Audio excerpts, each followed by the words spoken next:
कितनी अजीब सी बात है कि वो यूनिवर्स जो शुरू से यही कहती आ रही है कि हमारे जो टीवी शोज़ हैं और मूवीज़ हैं वो एक जैसे हैं और एक साथ कनेक्टेड हैं। मैं बात कर रहा हूँ मार्वल यूनिवर्स की। लेकिन हमें कभी कोई ऐसा हिंट नहीं मिला कि जिससे पता लगे कि टीवी शोज़ और मूवीज़ जो हैं वो कनेक्टेड हैं। ना ही उन्होंने कोई ऐसी चीज़ की है जिससे लोगों को फील हुई है ऐसा। और दूसरी तरफ डीसी की जो है यूनिवर्स है या वर्ल्ड्स ऑफ डीसी है, जिसमें वो शुरू से यही कहते आ रहे हैं कि हमारी जो मूवीज़ हैं वो अलहदा हैं और टीवी शोज़ जो हैं CW के वो अलहदा हैं।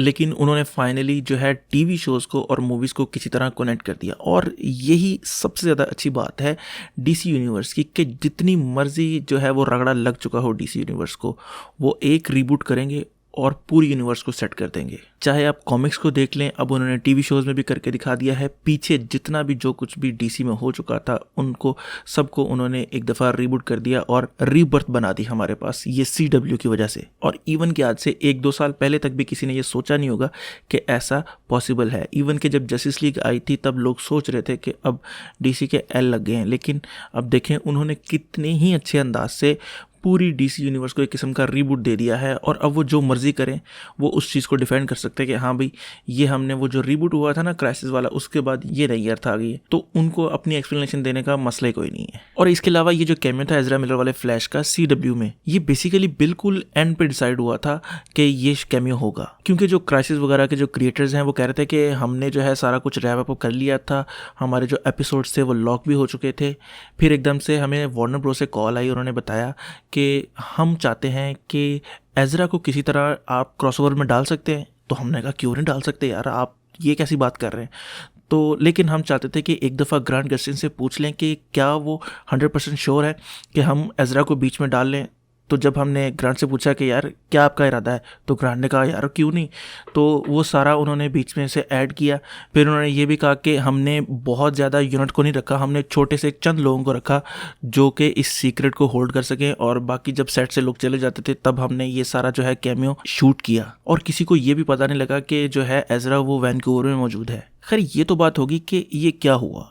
अब बात कर लेते हैं कि ये कैसे हुआ। तो मैं आप लोगों को कोशिश करूंगा कि सिंपल से एक्सप्लेनेशन से समझाने की कोशिश करूं कि एजरा वाला जो फ्लैश है वो किस तरह CW में पहुंच गया। अब आप लोगों को इतना आइडिया होगा कि जो जस्टिस लीग वाला फ्लैश है यानी कि एजरा वाला फ्लैश, उसकी जो फ्लैश पॉइंट पैराडॉक्स वाली मूवी है उस तरह की कोई मूवी आने वाली है। तो आप ऐसे सोचें कि जो विक्टर स्टोन है और बैरी एलन है जो एजरा वाला, वो बैठे बातें कर रहे हैं। तो बैरी ने विक्टर से कहा होगा यार तुम्हें पता है जो पैरेलल अर्थ वाला कॉन्सेप्ट है कि जिस तरह ये अर्थ है इसी तरह की एक और अर्थ हो और अर्थ हो और अर्थ हो, यानी कि बहुत ज़्यादा अर्थ हो। तो विक्टर ने आगे से कहा होगा हाँ हो सकता है, लेकिन अभी तक कोई साइंटिफिक प्रूफ मौजूद नहीं है कि ऐसी चीज़ें हैं।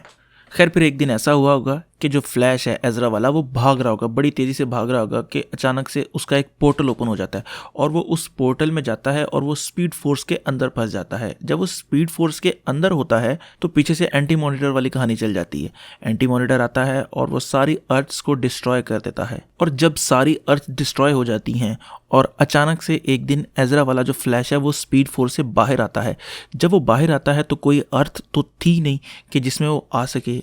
तो उस टाइम जो ग्रांट गस्टिन वाला फ्लैश है उसकी एक जो है स्पीड फोर्स वाली थोड़ी सी कहानी चल रही थी, तो वो अचानक से आकर वहां पर लैंड कर जाता है जहां पर CW वाला फ्लैश मौजूद है। यानी कि जब सारी अर्थ डिस्ट्रॉय हुई तो एजरा वाला फ्लैश स्पीड फोर्स में था।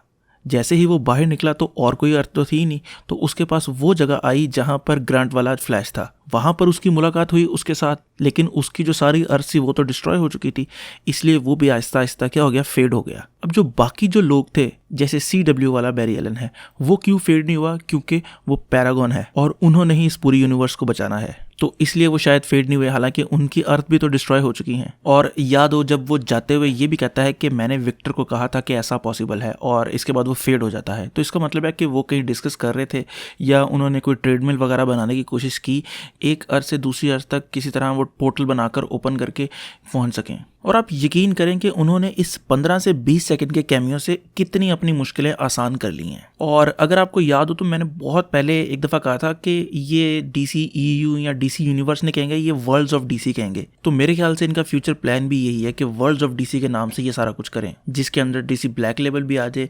DCEU की मूवीज़ भी आ जाएँ, CW के शोज़ भी आ जाएँ, और जितने भी आगे फ्यूचर में काम करें वो सारा इसी के अंडर आ जाए। और क्या पता ये जो HBO पे कर रहे हैं वो भी इसके अंडर ही हो, यानी जो ग्रीन लैंटर्न मैनहट्टन वाला और जो डॉक्टर मैनहट्टन वाला सीन है वो भी सारा इसके अंदर आ जाए, वॉचमैन वाला। खैर मुझे तो बहुत ज़्यादा खुशी हुई है और प्राउड फील हो रहा है, और आपको मैं बता नहीं सकता कि कितनी खुशी हुई है इस आखिरी 2 एपिसोड्स को देखने के बाद। तो आप लोगों का क्या सीन है, आप लोग वो कमेंट करके बता सकते हैं। बाकी अगर आपको ये वीडियो पसंद आई है तो लाइक करें, कमेंट करें और सब्सक्राइब ज़रूर करें। तो खुश रहें, खुश रखें। अल्लाह हाफिज़।